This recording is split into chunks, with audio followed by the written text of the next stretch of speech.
আমরা অনেকে জানি যে বর্তমানে কোয়ান্টাম কম্পিউটিং বর্তমানের যত সিকিউরিটি সিস্টেম আছে অর্থাৎ আরএসএ, ইসিসি, এই পৃথিবীর যত সিকিউরিটি সিস্টেম আছে সেই কোয়ান্টাম কম্পিউটিং সেই সিকিউরিটি সিস্টেম 1 ঘন্টার মধ্যে পুরা পৃথিবীর যত সিকিউরিটি সিস্টেম সেটা সে ভেঙে দিতে পারবে। সেটা হচ্ছে শোরের অ্যালগরিদমের মাধ্যমে। সো এই ধারণা থেকে যে বাঁচার জন্য যে কোয়ান্টাম কম্পিউটার কোনো কারণে যদি চালায় বা সেটা ফিজিবল হয়ে যায়, সো পৃথিবীর বর্তমান যত সিকিউরিটি আছে সব সিকিউরিটি ভেঙে যাবে। সো তার জন্যই এই তাকে ডিফেন্স করার জন্য যে নতুন যে সিস্টেম অর্থাৎ পিকিউসি, পোস্ট কোয়ান্টাম ক্রিপ্টোগ্রাফি, সো এটার একটা সিমুলেশন জাস্ট বোঝার জন্য যে যেটা সহজেই বোঝা যাবে যে আসলে সেটা কীভাবে কাজ করছে। সো এখানে বর্তমানে যে সিমুলেশনটা দেখা যাচ্ছে সেটা যে আইডাল অবস্থায় আছে, সিকিউরিটি স্ট্রং।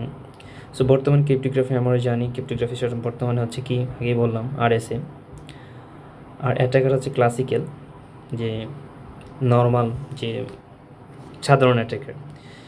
যখন আমি আরএসএকে নর্মাল অ্যাটাকার দিয়ে আমি অ্যাটাকটা চালাবো, সিমুলেশনটা একটু দেখেন, সে অ্যাটাকিং চলতেছে, তখন বর্তমান যে সিকিউরিটি সেটা তো আমরা ভাঙতে পারি না যে জেনারেল যে অ্যাটাকের মাধ্যমে পুরো সিস্টেম ব্রেক করা সম্ভব নয়। সেখানে দেখাচ্ছে কি অ্যাটাক সেটা ডিফেন্ডেন্ট, অর্থাৎ ক্লাসিক্যাল অ্যাটাকারের সাহায্যে আরএসএ বর্তমান যে ক্রিপ্টোগ্রাফি আরএসএ বা ইসিসি, সো সেটাকে কি ডিফেন্ড করা যাচ্ছে, অত বর্তমান পৃথিবী চলতেছে এটার উপরে। কিন্তু সেটাকে আমি যদি কোনো কারণে ক্রিপ্টোগ্রাফি আমি আরএসএ থাকলো, তো বর্তমান যে পৃথিবী যত ক্রিপ্টোগ্রাফি আছে আরএসএ, ইসিসি, এটাকে কিন্তু আমি অ্যাটাকার হিসেবে যদি কোয়ান্টাম কম্পিউটিং ইউজ করি, তখন সেই কোয়ান্টাম কম্পিউটিং শোরের সেই অ্যালগরিদমের মাধ্যমে পুরো সিকিউরিটি সিস্টেম সে ভেঙে দেয়। সেটা একটা ভিজুয়ালাইজেশন হচ্ছে যে আমি জাস্ট অ্যাটাকারের ধরনটা চেঞ্জ করে কোয়ান্টামে দিয়ে দিলাম এবং সেই সিমুলেশনটা ক্রিপ্টোগ্রাফি কিন্তু আরএসএ রয়ে গেল। আমি সিমুলেশনটা আবার রান করলাম, পুনরায় রান করলাম, দেখেন অ্যাটাকিং হচ্ছে, শেষ, পিউড ফাউন্ড, অর্থাৎ সে সিস্টেম কি ব্রোকেন, সিস্টেম সে ভেঙে ফেলছে, সিকিউরিটি সিস্টেম সে ভেঙে ফেলছে কোয়ান্টামের মাধ্যমে। এখন আরেকটু যাই, এখন সেটা যদি হয় কোয়ান্টাম কম্পিউটার, বাট আমি আগে বলছিলাম কোয়ান্টাম কম্পিউটারের কি প্রতিহত করার জন্য যে পোস্ট কোয়ান্টাম সিকিউরিটি বেড়েছে, যেটা কি বলে PQC, post quantum cryptography. So post quantum cryptography হচ্ছে খাইবার। সো এটার আরও ভার্সন আছে, অর্থাৎ ক্রিপ্টোগ্রাফি শুধু আমি পোস্ট কোয়ান্টামে দিয়ে দিলাম, আর অ্যাটাকার করতেছে কি, অর্থাৎ সাপোজ মনে করেন এক্সিস্টিং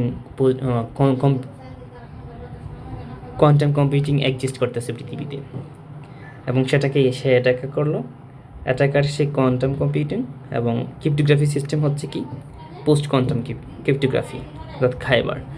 এখন যদি আমি সিমুলেশনটা চালাই,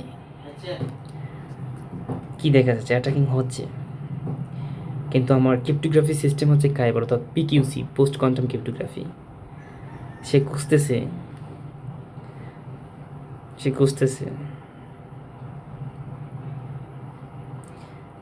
সে আবার খুঁজতেছে, সে কী বলতেছে নয়েজ ড্রাফট আছে। আসলেও তার পক্ষে কি সেই খাইবার বা পিকিউসি এত বিশাল একটা বিষয় যে আসলে পোস্ট কোয়ান্টাম কম্পিউটিং বা শোরের অ্যালগরিদমের মাধ্যমে সেটা 1000 কোটি বছরেও সেটা কি ব্রেক করা সম্ভব নয়।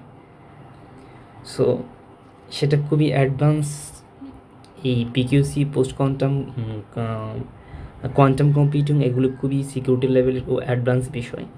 সো এটা একটা জাস্ট ছোট্ট সিমুলেশন যে সহজে বোঝার জন্য আসলে সেটা কেমনি কাজ করে বা একটা ভিজুয়ালাইজেশন আর কি।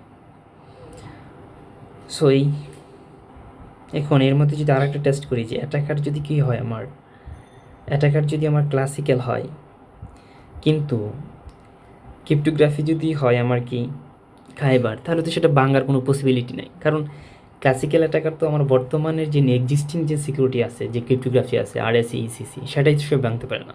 তো তো সেটা একটা রান টেস্ট করি। ক্লাসিক্যাল অ্যাটাকার আমি ক্রিপ্টোগ্রাফি দিলাম পোস্ট পিকিউসিও, সেটা তো অসম্ভব বিষয়, যেহেতু কোয়ান্টাম কম্পিউটিংয়ে কি আর্কাইভারকে বা পিকিউসিকে ভাঙতে পারে না, ক্লাসিক্যাল অ্যাটাকার ভাঙতে পারে না। জাস্ট একটু দেখার জন্য আমি সেটাকে রিটার্ন করলাম। আসলে তার পক্ষে আসলে কোনো কিছু সম্ভবই না, যে ক্লাসিক্যাল অ্যাটাকার দ্বারা আসলে পিকিউসি ভাঙা সেটা তো অসম্ভবের অসম্ভব বিষয়। সো আসলেই এই পিকিউসি সিস্টেমটা এত ডিপলি একটা যে অ্যালগোরিদমের মধ্যে যে ম্যাথমেটিক্যাল টার্ম, যেটাকে আসলেই কোয়ান্টাম কম্পিউটিং দ্বারা সেটাকে কি সলভ করা সম্ভব না, সেটাকে ব্র্যাক করা সম্ভব না। এত বিশাল একটা ম্যাথমেটিক্যাল টার্ম সেখানে যুক্ত আছে। সো এই হচ্ছে ক্রিপ্টোগ্রাফি সিকিউরিটির একটা সিমুলেশন। ধন্যবাদ।